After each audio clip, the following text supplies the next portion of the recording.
You ask Tiger to solve. This deals with linear equations with one unknown. The final result is d equals 2. Let's solve it step by step.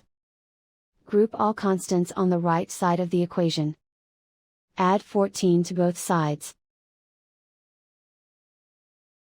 Simplify the arithmetic.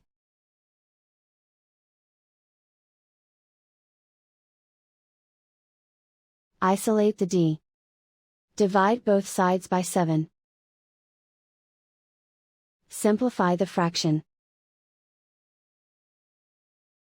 Find the greatest common factor of the numerator and denominator.